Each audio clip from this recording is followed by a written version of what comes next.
Thanks for joining me for episode 2 of Memories of Los Angeles. And this is going to be part 2 of checking out old music venues in LA. Now, again, we've got a lot to see, so I don't know if we're going to be able to cover everything in this episode. So, let's go see what we can find. If you're from Los Angeles, there's a chance you already recognize this building behind me. This used to be the Grand Olympic Auditorium. The Olympic Auditorium opened on August 5th, 1925 as a sports venue, and it was used for the 1932 Olympics for boxing and wrestling. The Olympic Auditorium was famous as a boxing arena, and it was also used for the roller games and home to the LA T-Birds. In the 1980s, it became a notorious punk venue started by Public Image Limited doing a concert there. After that, Golden Voice began booking shows there, like The Exploited, Suicidal Tendencies, The Circle Jerks, Black Flag, Fear, The Dickies, and so many more. Bon Jovi filmed their music videos Livin' on a Prayer and You Give Love a Bad Name inside the Olympic Auditorium, along with Janet Jackson's Control music video. Rage Against the Machine filmed their last ever concert inside the Olympic Auditorium in 2000. The Olympic Auditorium's also been used for tons of movies, including Rocky 1, 2, and 3, and Man on the Moon. But in 2005, the Grand Olympic Auditorium became a Korean church, the Glory Church of Jesus Christ. This is the Hollywood Palladium, and there's a lot of history here. So first of all, the Palladium sits on the original Paramount Studios lot, and the Hollywood Palladium opened on October 31st, 1940, with Tommy Dorsey and his orchestra, and they used Frank Sinatra as their vocalist. In 1964, JFK attended a dinner here. In 1969, they held the Pop Expo, which featured Jimi Hendrix, MC5, and tons of other acts. In the 80s and 90s, this was the place to go for punk, rap, and metal, but after several violent disturbances, the Palladium closed for 8 weeks in 1993, forcing them to cancel a concert by Marky Mark and the Funky Bunch. The Palladium's been featured in lots of different movies, such as The Blues Brothers and Richard Pryor Live on the Sunset Strip.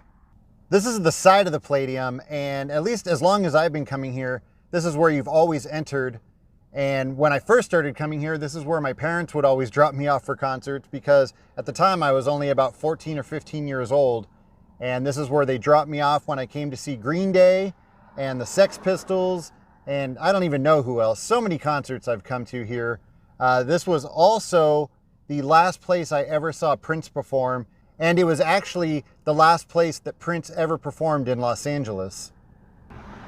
This building right here opened on January 24th, 1927 as the Hollywood Playhouse, and since then it's gone by many names, but to me it will always be the Palace.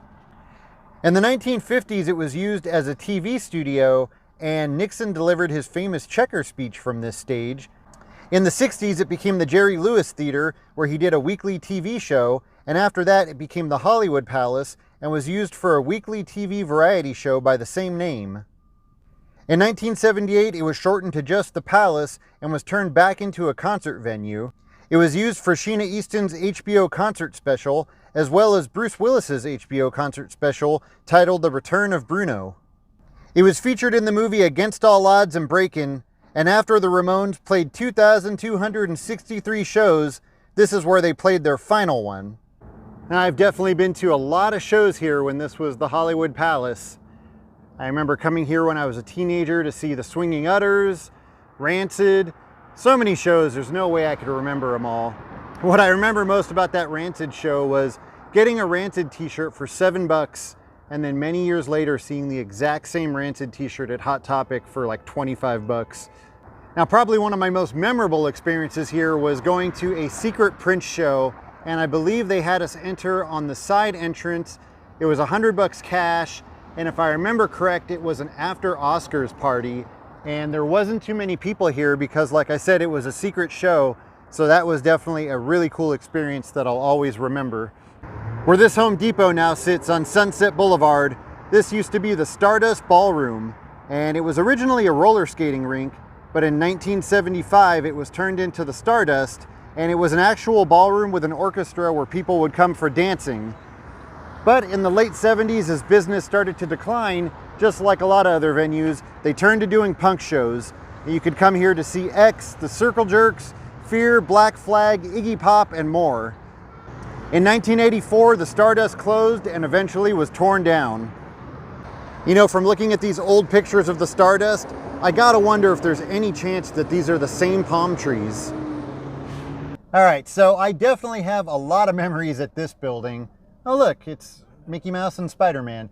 But anyways, where Live Nation now is, this used to be a venue called The World in the 1990s, and probably my first experience at The World was coming here in the early 90s for a punk show, but then later on I started coming here for all the dance club nights. So like I said, in the early 90s it was called The World, and it was owned by Slim Jim Phantom from the Stray Cats, and then it changed owners and it became the Ruby.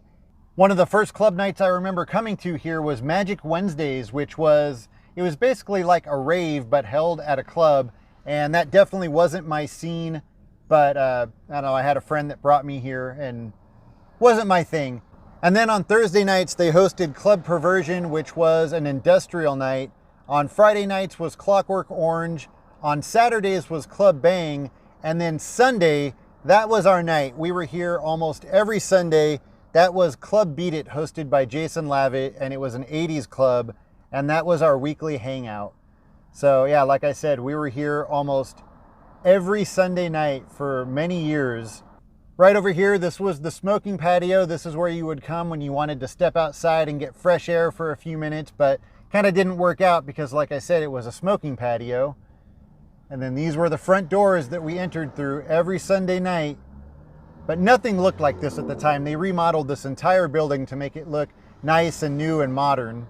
I also just have a lot of memories of hanging out in front of Beat It, handing out flyers for my own club nights that I was doing. I spent a lot of hours out here on the sidewalk passing out flyers. So many memories here at this building. I definitely took it for granted. I really miss Club Beat It. Right across the street from where Club Beat It used to be, in the back of this complex, straight back there, used to be the Knitting Factory. And technically this was outside of the 90s. The Knitting Factory opened in 2000 and closed in, I think, 2009, but the original Knitting Factory opened in the late 80s in Manhattan. And the Knitting Factory was a really cool club. I came to a lot of shows here. I remember lining up right in front of the Knitting Factory very early in the morning, waiting for tickets to go on sale for a band called Goat Punishment, which was actually Weezer. They were playing a secret show here at the Knitting Factory, and we had to line up super early in the morning. Also, I used to have my own dance club night here at the Knitting Factory. It was called Manic Mondays, and it was an all ages 80s dance club night. It happened every Monday night. And then right in the center, but down below, there was a museum called it was the Hollywood Entertainment Museum. And I came here once. It was okay, but definitely they had something that was really cool. They had the original set of the Cheers bar, and that was probably the coolest thing that they had inside that museum. And I came here with my wife when we were dating, and we took some pictures at the Cheers bar. That was really cool. I wish that was still here. Where this shopping center now is, this is the former location of the Starwood. It originally opened in 1961 as PJ's, but in 1973 it became the Starwood. Lots of bands got their start right here at the Starwood, including Van Halen, the Go-Go's, Fear, the Circle Jerks, Devo, the Dead Kennedys. This is also where Rodney on the Rock used to do his new wave disco, and this is where the Germs famously played their last show just before Darby Crash passed away. The Starwood eventually was closed down by LA County due to underage drinking and too many noise complaints. And just before the Starwood was supposed to be torn down in 1982, it mysteriously caught fire. But before that, it was featured in an episode of Chips, but we'll cover that in another video. The good news is, according to Google Maps, the Starwood's only temporarily closed. Where this Fat Burger now is, this used to be the world famous Okie Dog, which was a small hamburger and hot dog stand, and in the late 70s and early 80s, it was a major punk rock hangout. The main reason for that is probably that it was so close to the Starwood, and after shows people would just head over to Okie Dog for some late night food. There was even a song called Okie Dog that was recorded by the punk band Youth Gone Mad and got played on K-Rock by Rodney on the Rock. Now back in the day, everybody used to hang out here, including the Germs, Bad Religion, Black Flag. It's rumored that Greg Hedson used to hang out here 5 nights a week. The Circle Jerks had their sellout party here when they signed a record deal. Now there was a lot of stuff on the menu at Okie Dog, but the main thing that everybody got was a flour tortilla filled with 2 hot dogs, pastrami, and chili and cheese. Now there is currently another Okie Dog on Fairfax, but not the same as the original Okie Dog. Now funny enough, directly across the street from where Okie Dog used to be, this is Astro Burger, and this is where me and my friends used to hang out in the late 90s. This building right here is the former location of Glam, the nightclub owned by none other than Prince. It opened in 1993 and included a purple dance floor with a large Prince symbol on it and gold mesh fabric everywhere. Glam was extremely popular and always packed with models and tons of celebrities, and of course it had the occasional appearance by Prince. I was really shocked when I was looking for old flyers for Glam Slam. I found this newspaper clipping of Body Count and Booyah Tribe performing there. Not exactly what I would expect for Glam Slam. That must have been a really interesting show. This is the former location of the Atomic Cafe. It opened in 1946 and in the late 70s became a major punk rock hangout. And that's due to the owner's daughter, Atomic Nancy Matoba, covering the walls and ceiling with punk flyers and filling the jukebox with punk rock records. The Atomic Cafe can be seen in the 1983 movie Blue Thunder and in the Lionel Richie video Running with the Night.